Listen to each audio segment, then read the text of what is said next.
Oi turma, tudo bem com vocês? Como vocês estão? Tudo certo? Vamos dar continuidade ao nosso vídeo, né? Bom dia, né? Boa tarde, boa noite.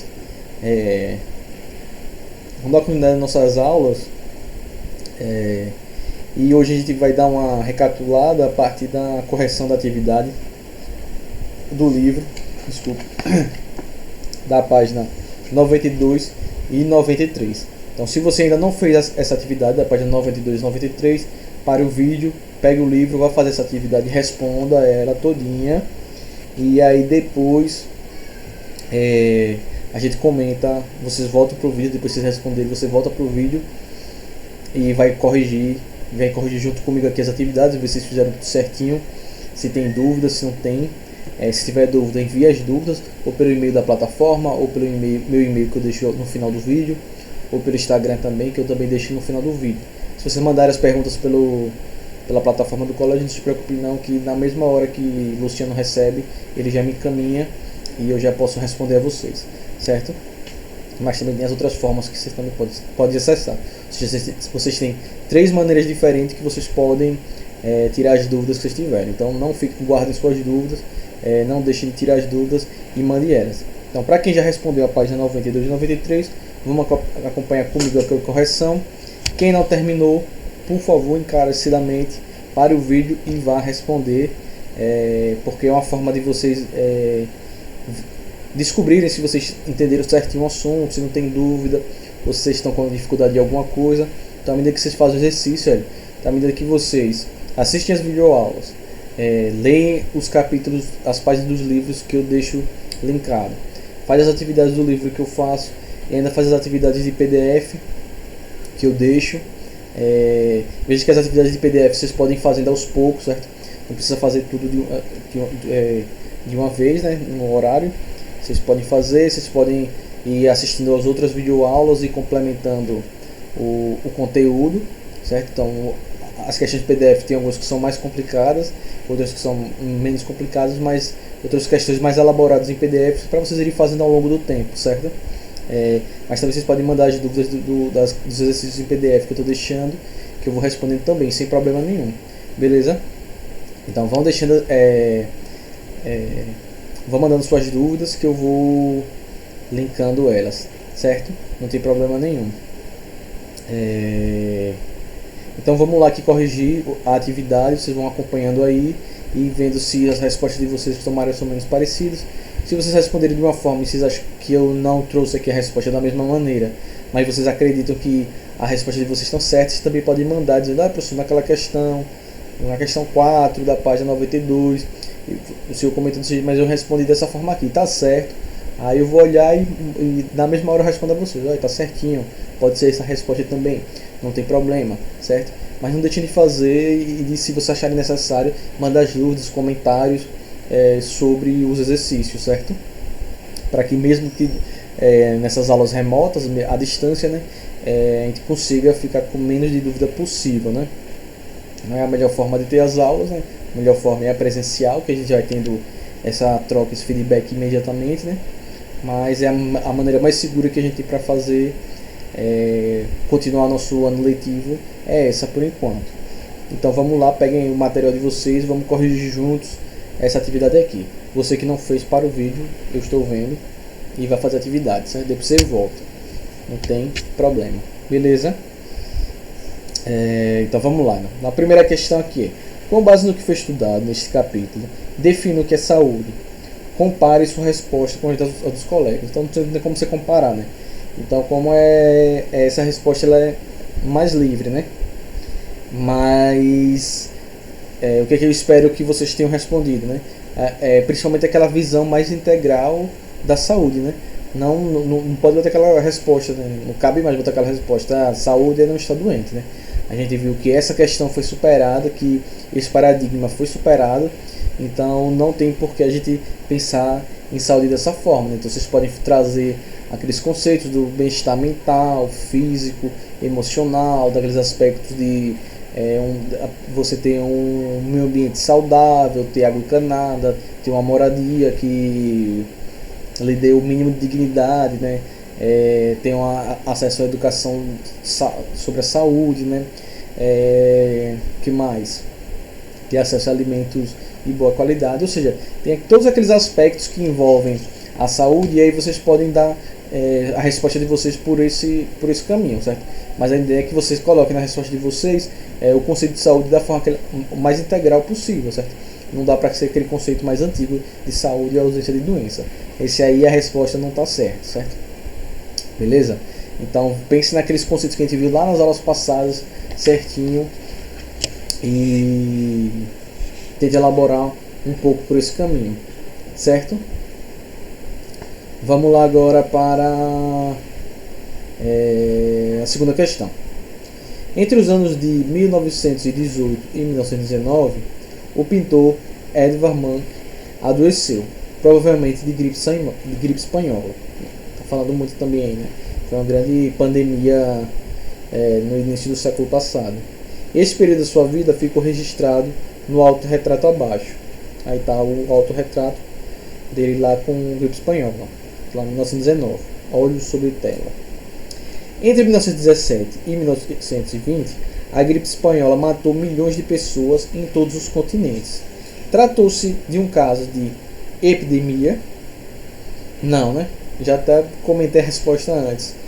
Nesse caso aí se trata de um caso de pandemia, né? Porque afetou vários locais do planeta. Então afetou vários países e vários continentes diferentes. Então quando a gente tem esse crescimento exponencial de uma doença e que ela atinge vários países, vários continentes diferentes, aí a gente trata e caracteriza como uma pandemia, que é justamente o que a gente está vivendo agora, né? Um período de pandemia, ou seja, um processo em que a gente tem uma doença, no caso uma virose, né? Que é o Covid-19, e que está atingindo várias pessoas em vários países, em vários continentes diferentes. Então a gripe espanhola, assim como o Covid-19, né? Mais ou menos um século, que aconteceu há 100 anos atrás, um século atrás, também foi um caso de pandemia. Então a resposta é que não, que trata-se de pandemia porque afeta vários países, várias localidades diferentes ao longo do globo, né? Ao longo do planeta. Então tá aí a resposta, certo? Vamos ver agora comentar a terceira questão. Em um cartaz num posto de saúde lia-se: a profilaxia contra sarampo pode ser feita com a vacina chamada MMR, ou tríplice viral. Trata-se do tratamento contra a doença? Explique. No caso não, né? Não é nem para saber isso, mas é que profilaxia ela se refere a medidas de prevenção das doenças, né? Então, no caso do sarampo, é a vacinação, certo? Então, a profilaxia ela não é uma medida. A profilaxia é uma medida para a gente evitar, é uma medida de prevenção e não para tratar. Ou seja, a vacina ela não serve para tratar a pessoa que está doente, certo? Então a pessoa está lá com sarampo, ela não vai tomar vacina para ficar curada, certo? A vacina é para evitar que você desenvolva a doença, ou seja, é uma medida de prevenção, uma medida profilática. Então as profilaxias são medidas que a gente toma para evitar de você desenvolver uma certa doença, certo? Então quando você toma vacina para o sarampo, o que tinha lá na vacina? As vacinas tem lá ou os vírus mortos ou enfraquecidos, né? Então a gente toma vacina para estimular nosso corpo a produzir as células de defesa, ou seja, para que nosso sistema imunológico, o sistema de defesa do corpo, ele produza as defesas, né, os anticorpos contra aquele vírus, no caso aí o vírus do sarampo, para que quando eventualmente ao longo da nossa vida a gente entre em contato com o vírus do sarampo, a gente não fique doente, porque nosso corpo já vai conhecer aquele vírus, já vai conhecer aquele agente etiológico e a gente já tem as defesas para eles. Então, por mais que o vírus entre no nosso corpo, mas nosso corpo já está preparado para combater aquele vírus. Então, a gente não fica doente. Então, a vacinação é sempre uma medida profilática. Então, todas as medidas profiláticas, ou seja, as profilaxias, são medidas para evitar que você fique doente, certo? Então, são medidas que elas vão servir para que a gente não fique doente. Você não desenvolva aquela doença. Então a vacina ela não serve para tratar, ou seja, se você já está doente, você não vai tomar uma vacina, você vai tomar os remédios, os soros virais ou antibacterianos no caso das bactérias, principalmente os antibióticos, mas você vai tomar alguma medicação para combater a doença e não para prevenir. Então vacina não serve para... Se a pessoa já está doente, não serve mais ela tomar vacina. A vacina era para evitar que ela ficasse doente, ou seja, uma medida profilática, certo?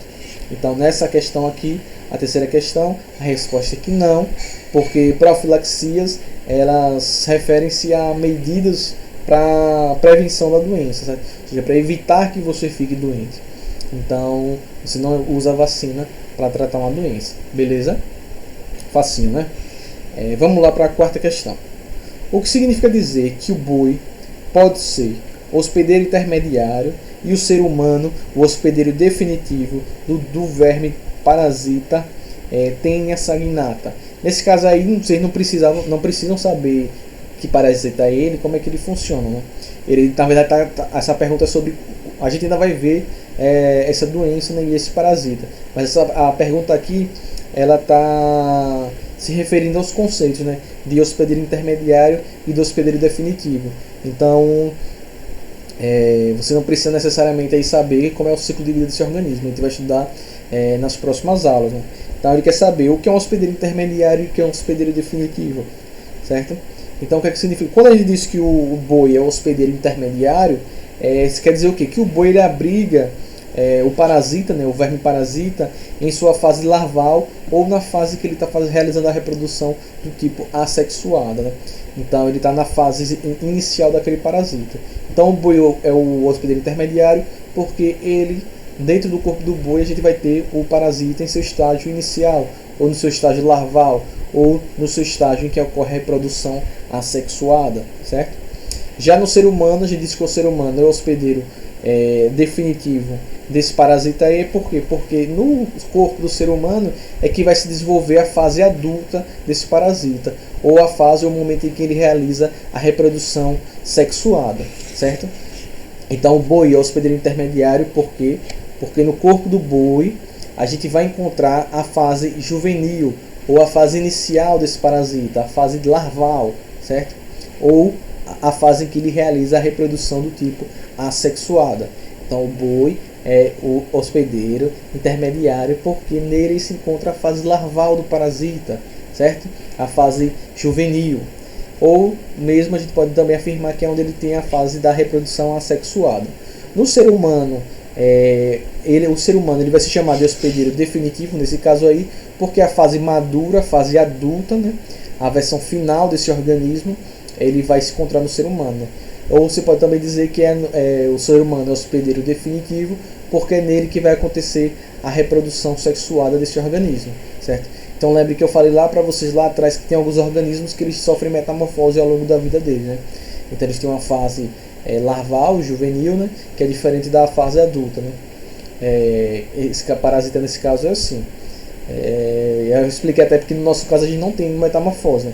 O bebê ele já é uma versão em miniatura do adulto, né? Ele só vai crescendo e desenvolvendo algumas estruturas, mas não é uma versão completamente diferente.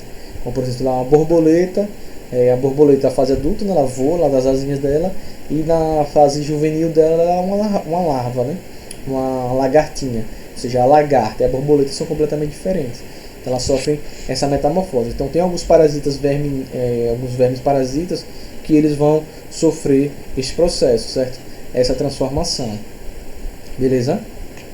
Facinho, né? Vamos lá então agora para a quinta questão. Dona Rosa foi ao médico. Ela se queixou de febre, dores no corpo e mal-estar.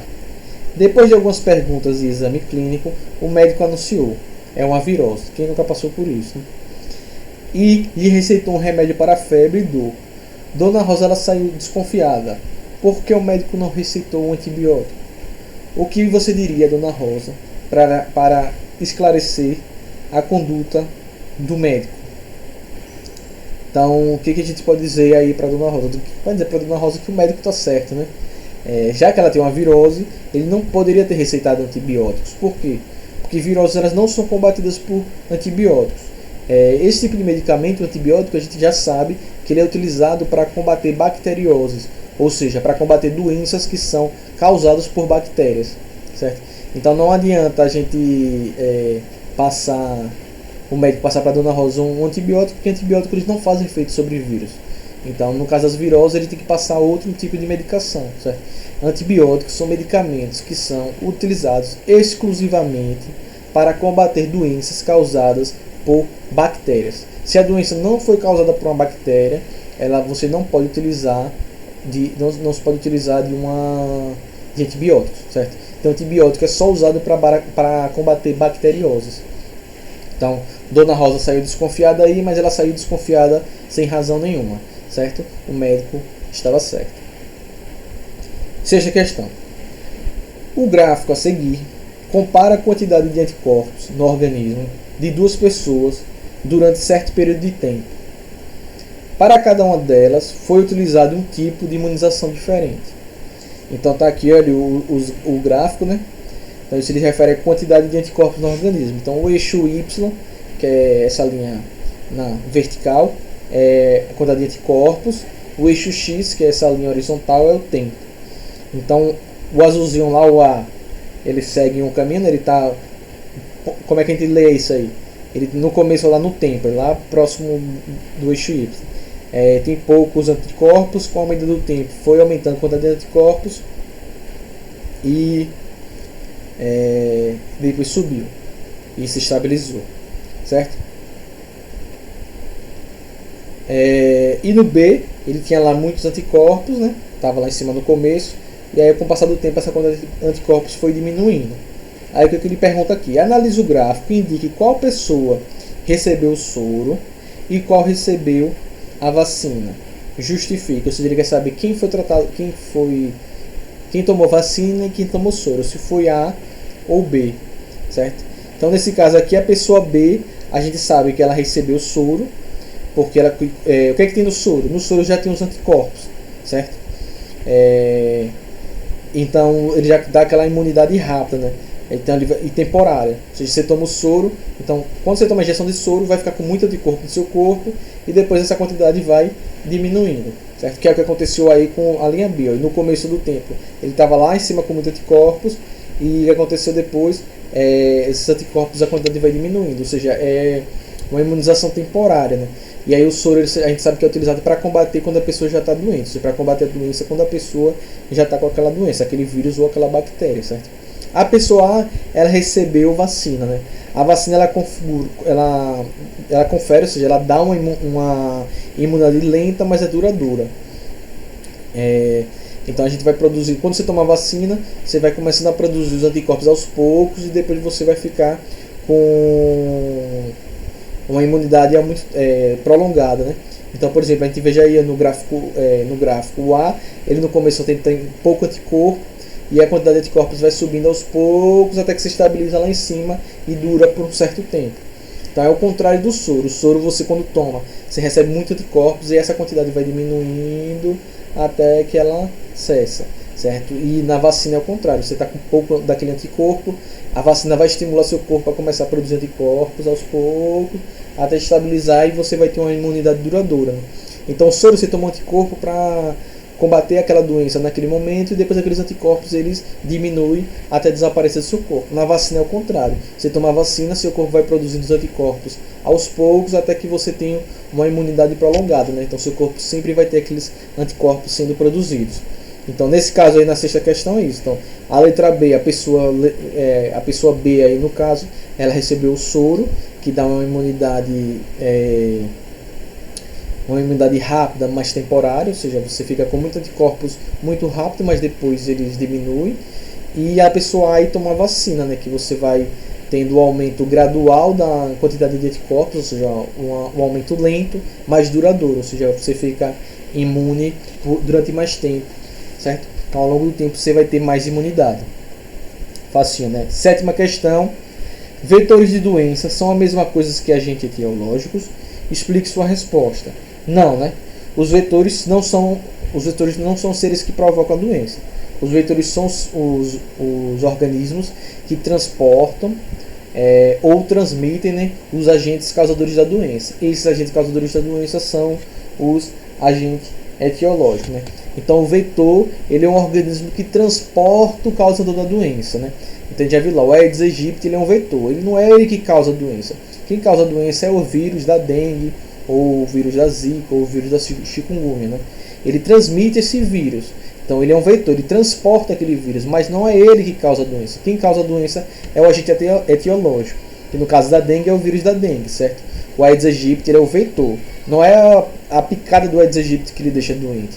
É a passagem do vírus que está no aparelho bucal do mosquito que passa para você. E é esse vírus que lhe causa a doença, e não o mosquito propriamente dito, certo? Então, vetor é um organismo que transmite ou transporta um agente etiológico. O agente etiológico, esse sim, é um organismo que pode lhe causar alguma doença, certo? Vamos lá para a 8ª questão. A rubéola é uma doença contagiosa, causada por um vírus. Seus principais sintomas são manchas vermelhas pelo corpo, dor de cabeça e nas articulações, gânglios aumentados no pescoço. Então os gânglios que tem dentro do pescoço eles dilatam, né? Ficam inchados, e atrás da orelha também, né? Entre outros lugares que ficam para esses gânglios inchados. O contágio ocorre em geral por via direta, ou seja, uma pessoa que tem a rubéola ela passa para outra pessoa que não tem a rubéola, né?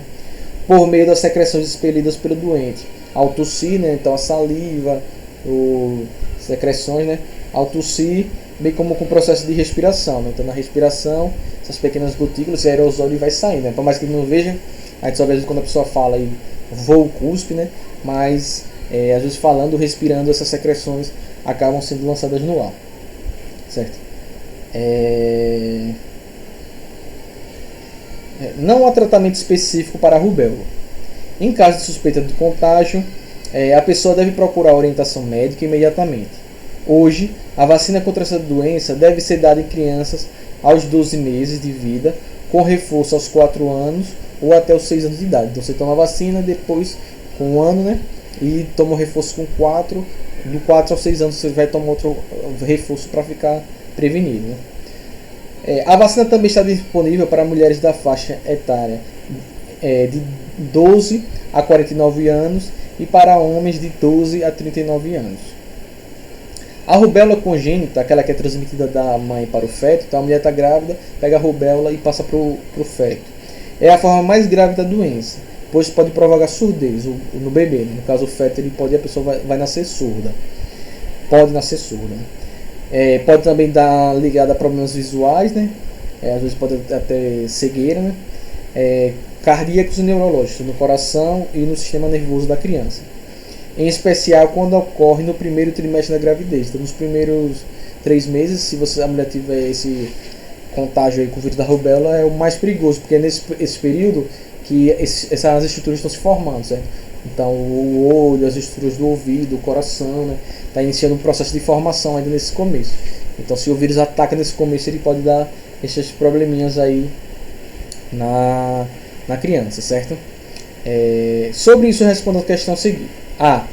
Quais são as formas de prevenção contra a rubéola? Então, de acordo com o texto aí que vocês foram estudando, quais são as formas de prevenção contra a rubéola?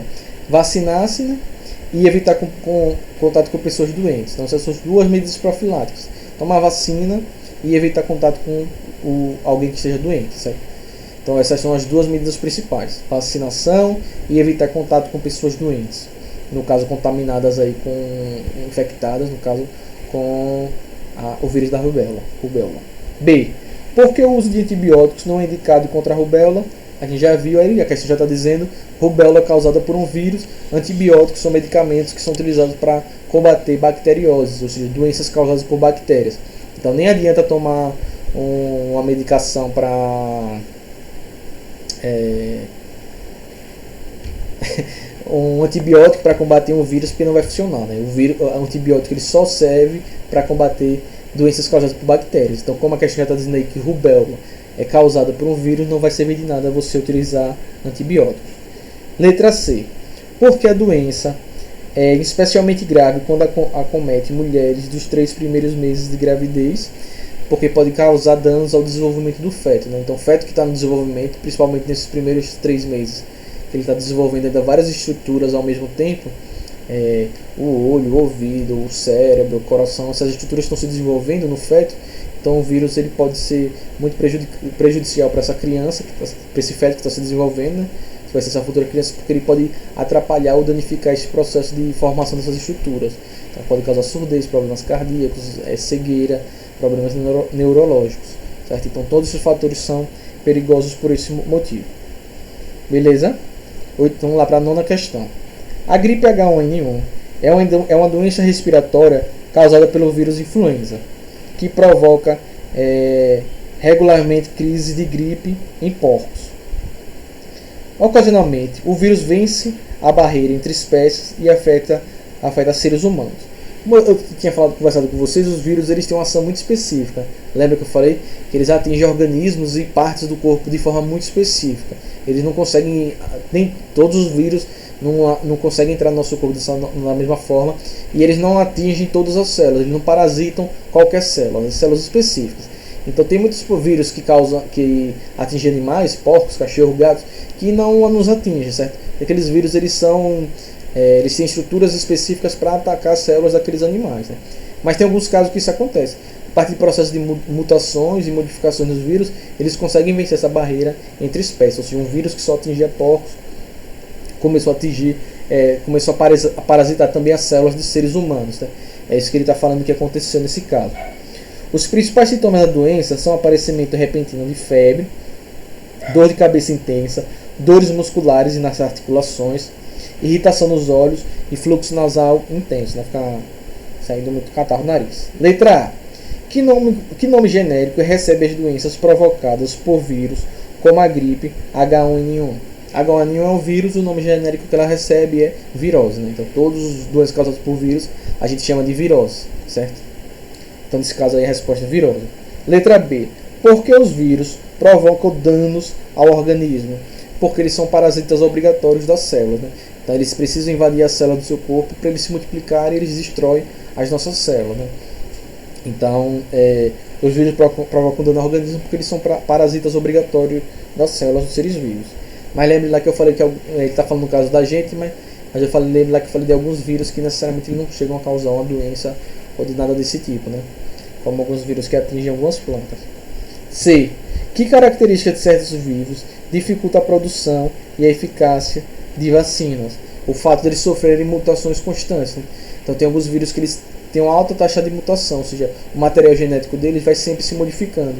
Então você precisaria de uma versão de vacina para cada novo tipo de modificação daquele vírus. Então é por isso que o HIV, né, que é o vírus que causa a AIDS, ele não existe uma vacina para a AIDS, né, porque para prevenir o HIV, porque ele é um vírus que ele sofre muita mutação, ele sofre muita alteração no seu material genético, então ele sempre está gerando versões novas dele mesmo. Então nesse caso é muito difícil, ou seria ineficaz, né, você produzir uma vacina, mas depois de pouco tempo aquela vacina já não teria mais serventia, porque o vírus ele já sofreu alterações. Então esse é o motivo, certo? Bora lá aqui para a 10ª questão. O humor em charges e outras produções artísticas é uma forma de discutir as questões sociais. Veja a seguir um exemplo de charge. Letra A. Aí está aqui a chargezinha: a família é de Egito, né? Pode vir, traga o tio, a tia e os primos, que tem lugar para todo mundo. Aí letra A. Qual é o tema dessa charge? O tema dessa charge é o mosquito, né? O Aedes aegypti, que transmite o agente etiológico, né, que é causador da doença como a dengue, chikungunya, zika e em alguns casos até a febre amarela, né? E aí ele traz isso aí de pneu porque ele se desenvolve em locais que tem acúmulo de água parada, né? Como no caso aí ele está levando em consideração os pneus, certo? B. Você considera importante esse tipo de crítica com humor? Por quê? Aí eu acho ótimo, né? Mas aí a resposta é pessoal de vocês. Aí vocês não podem gostar tanto, né? Mas eu gosto bastante desse tipo de crítica por charge, né? Porque ela é uma crítica rápida e inteligente, e ela é de fácil acesso, né? Você consegue compreender com facilidade. Eu acho interessante, mas aí é a resposta com vocês. Letra C. Que tal usar a criatividade e criar uma charge ou quadrinho sobre um dos tópicos abordados nesse capítulo? Ao final, compartilhe com seus colegas, né? Aí vocês têm que fazer. Se vocês fizerem a charge de vocês, quero ver. Pode me mandar, né? Quero ver a charge de todo mundo, valendo meio ponto de participação. Décima primeira questão. Nem toda água poluída está contaminada, mas toda água contaminada está poluída. Essa afirmação está correta? Explique. Sim, né? A água poluída ela apresenta modificações nas suas características, como cor, cheiro, sabor, né? E por aí vai. Mas nem toda água poluída contém organismos patogênicos que caracteriza uma água contaminada, né? Uma água poluída é uma água que ela tem alteração nas suas características físicas ou químicas, né? Ou as duas ao mesmo tempo. Já uma água contaminada ela precisa ter organismos que sejam causadores de doenças, certo? Então nem toda água poluída está contaminada, mas toda água contaminada está sim poluída, certo? Então a afirmação está correta. Beleza? Deu para entender? Ou seja, uma água poluída ela sempre tem alteração nas suas características, sabor, cheiro, odor, certo? Suas características físicas e químicas, mas não necessariamente ela está contaminada. Para a gente considerar ela uma água contaminada, ela precisa ter algum organismo que seja patogênico, né, que possa causar uma doença. Então toda água, nem toda água poluída ela pode estar poluída se está contaminada, mas se ela está contaminada, ela necessariamente está poluída, certo? Beleza? Vamos lá para a 12ª questão. As doenças provocadas por fungos são conhecidas como micoses. Entre as que podem acometer o ser humano, podemos citar o sapinho, como na boca de bebês, a frieira, que é habitual nos pés. As micoses atacam órgãos internos, por exemplo, os pulmões, e podem causar a morte dos indivíduos, em casos mais graves, certo? Os fungos podem infectar nossa pele e se multiplicar, causando as micoses. Para ocorrer essa multiplicação, são necessárias condições que favoreçam a ação dos fungos, como umidade, né, e calor. Comum na virilha, entre os dedos, principalmente os dos pés, e no couro cabeludo também. Dessas regiões, os fungos podem se espalhar para outras partes. Como podemos evitar as micoses? A gente pode evitar as micoses a partir de quê? A gente pode evitar, se a gente tem uma alimentação boa, primeiro, isso é importante, porque as micoses elas surgem muitas vezes quando você está com o seu sistema imunológico ele está baixo, se o seu sistema de defesa do seu corpo ele tá fraquinho, então isso facilita que esses fungos eles se proliferem, né? Então se você tem uma boa alimentação, se você faz atividades físicas regulares, se você tem boas noites de sono, seu sistema imunológico fica bem e você evita de desenvolver esses probleminhas, certo? Outra coisa que é importante para evitar as micoses é ter uma boa higiene. Então, tomar banho regularmente, aquele banho, a gente lavar bem os pés, as genitais, né? Ou seja, a virilha, então nossos órgãos sexuais, se enxugar bem, porque os fungos eles se proliferam bastante, então tem muita umidade e calor. Então se você não se enxugar direito e vestir logo uma roupa por cima, ali vai ficar úmido, dependendo se você estiver no verão, vai esquentar, e os mosquitos não, a micose ela pode se proliferar. Andar com calçados arejados, né? Ou seja, não ficar muito tempo com calçados fechados, principalmente em um ambiente muito quente. Então lava bem as roupas, nossas roupas íntimas, as meias, certo? Todas essas são medidas para a gente evitar as micoses. De que se alimentam os fungos causadores de micose? Eles vão se alimentar dessas camadas mais externas das nossas células, das células que estão mortas, né? Então, eles vão se alimentar desse tecido mais superficial da nossa pele e ele vai se alimentando dessas células para poder se proliferar. 13ª questão e última, compare soro e a vacina quanto o tipo de imunidade que confere. Aí a gente já falou sobre isso, né? A vacina, ela vai ter a serventia para prevenir a doença, então ela tem uma função de prevenção e ela vai dar uma imunidade duradoura, né, ao longo do tempo. Já o soro não, ele dá uma imunidade momentânea. O soro ele é utilizado para combater a doença, certo? Então a gente utiliza o soro para combater a doença, então ele dá uma imunidade maior, mas de um período de tempo mais curto, certo? Então essas são as duas diferencinhas aí. A vacina a gente tem uma imunidade longa, né, duradoura, e serve para prevenir as doenças, e o soro ele serve para combater a doença, então ele dá uma imunidade alta em um período curto de tempo, mas que depois se desfaz, certo? Então espero que vocês tenham conseguido entender. Se restou mais alguma dúvida, vocês me mandam essas dúvidas que eu vou tirando ao longo do tempo, certo? Então fiquem bem, até a próxima videoaula.